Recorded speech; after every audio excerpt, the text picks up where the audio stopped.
বঙাইগাঁও এটা সুন্দৰ টাউনখন 1000 মানুহ বহিব পৰা উলুমীয়াৰ মডেল কলেজৰ আৰু বেছি ইনফ্ৰাষ্ট্ৰাকচাৰ ডেভেলপমেণ্ট নতুন BEd কলেজকে আদি কৰি প্ৰায় 150 কোটি টকাতকৈও অধিক নতুন আঁচনি আদি আমি ইয়াতে আধাৰশিলা বা মই বিশ্বাস কৰোঁ যে বঙাইগাঁৱত আমাৰ চৰকাৰ প্ৰতিষ্ঠা হোৱাৰ পিছত প্ৰথমবাৰ 700 কোটি টকা, দ্বিতীয়বাৰ 555 কোটি টকা আৰু এইবাৰো প্ৰায় 150 কোটি টকাতকৈ অধিক আঁচনি আমি হাতত লৈছোঁ আৰু প্ৰতিটো আঁচনি আজি ৰাইজে দেখা পাইছে যে হাতে কামে ইয়াৰ কাম আগবাঢ়িছে। বঙাইগাঁৱত আমি বিশ্ববিদ্যালয়ৰ প্ৰতিশ্ৰুতি দিছিলোঁ, তাৰো আইন পাছ হৈ গ'ল আৰু বঙাইগাঁও মেডিকেল কলেজো অহা বছৰলৈ আমি কাৰ্যক্ষম কৰাৰ পৰিৱেশত আহি পাইছোঁ। সমগ্ৰ অসমৰে এখন ঐতিহাসিক জিলা বঙাইগাঁও জিলাৰ এই বিকাশৰ গতি আৰু আগবাঢ়ক, তাকো আমি অনাগত দিনত চেষ্টা কৰিম। পুনৰ এবাৰ বঙাইগাঁও ৰাইজক মই আজিৰ উত্তৰ দিনটোত অভিনন্দন জনাইছোঁ। বিজেপি নতুন কেম্পেইন মোদী কা পৰিবাৰ, মোদী ডাঙৰীয়াৰ নিজৰ কোনো ব্যক্তিগত পৰিয়াল নাই, সমগ্ৰ ভাৰতবৰ্ষই তেওঁৰ পৰিয়াল আৰু সেইকাৰণে আমি নিজক মোদীৰ পৰিয়ালৰ সদস্য বুলি কৈ গৌৰৱ কৰোঁ। এখন চমন গৈছে ভূপেন বৰালৈ। যেতিয়া কোনোবাই আইন ভংগ কৰে চামত যাবই, আৰু চামত ভূপেন বৰা বা জাকিৰ হুছেইন চিন্তাটো এইটো প্ৰথম। চামত ৰাহুল গান্ধীলৈ যাব আৰু ইলেকশ্যনৰ পিছত ৰাহুল গান্ধী ইয়াত খাৰা হ'ব। ছাৰ, অলপ আগত কংগ্ৰেছৰ এটা বাইট দিছে যে আপৰ লগত এলায়েন্স নহয় আৰু 8 তাৰিখত ৰিলিজ কৰিব লিষ্ট। তেওঁলোকৰ এলায়েন্সৰ এইবিলাক শুনি থাকিলে কিবা খেলি মেলি কৰি পেলাই।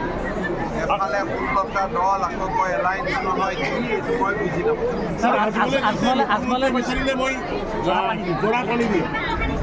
জৰাপানী দিলে এৰেষ্ট হ'ব। सिंपल कथा আমি जी आइन पास करिसु आइन प्रोविजन है। सर, लालू जी ने ताज़ा बयान में कहा कि मोदी जी हिंदू नहीं है, क्या कहना चाहिए? मोदी जी अगर हिंदू नहीं और लालू जी ये बातें बोलता है तब लालू जी का हिंदू संस्कृति का बारे में जो भी कुछ नॉलेज होता होगा वो खत्म हो गया, कारण बहुत दिन लालू जी हिंदू का खिलाफ करते करते हिंदू का परिभाषा को भूल गया। सर, অপজিশ্যন এলায়েন্স মোদীজীৰ পৰা এপইণ্টমেণ্ট বিচাৰিছে যেতিয়া অসমত আহিব। অলপ আগত লেটাৰ দিছে মোদীজীক। স্যাৰ, বিহুৰ আগত স্যাৰ আজি নিৰ্বাচন আয়োগ আহিব। বিহুৰ আগত আমাৰ অসমৰ চৰকাৰে এইটো অনুৰোধ কৰিব যাতে বিহুৰ আগতে নিৰ্বাচন। सर, आप देखिए सर, राहुल गांधी जी दिमाग में आता है। राहुल गांधी मेरा दिमाग में आसाम आता है। सर, एक सवाल है, राहुल गांधी जी ने कहा था वो आसाम में प्यार बांटने आए थे, आपने केस कर दिया। हमें प्यार का जरूरत है, आसाम के अपना माँ बहन का प्यारी हमारे लिए স্যার এজিপি আর স্যার ইউপিপি এর এতিয়াও প্রার্থী স্যার কৰি দিব স্যাৰ বিপিএফৰ লগত কিবা কিন্তু যিকেইটা চিটত BPF-ৰ প্ৰাৰ্থী নাথাকে তেওঁলোকে পাৰিলে আমাক সহায় কৰিব পাৰে, নকৰিলেও নকৰিব পাৰে। এনে স্যাৰ বিপিএফৰ প্ৰাৰ্থী দিম বুলি মই কথা স্যাৰ, সুপ্ৰিম কোৰ্টে হৰ্স ট্ৰেডিংয়েৰ এগেনস্টত কালি একটা বেঞ্চে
দেখা পাইছা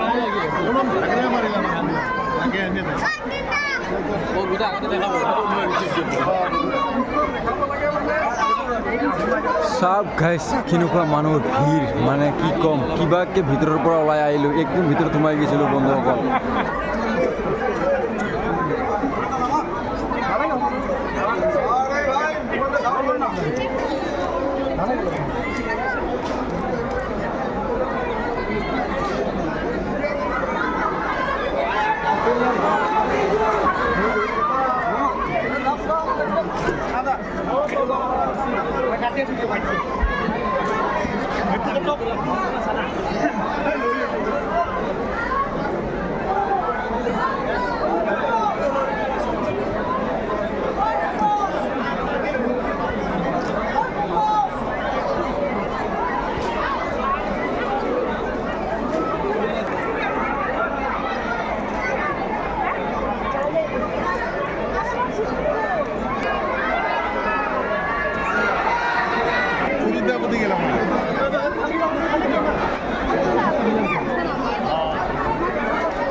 আপনি এদিকে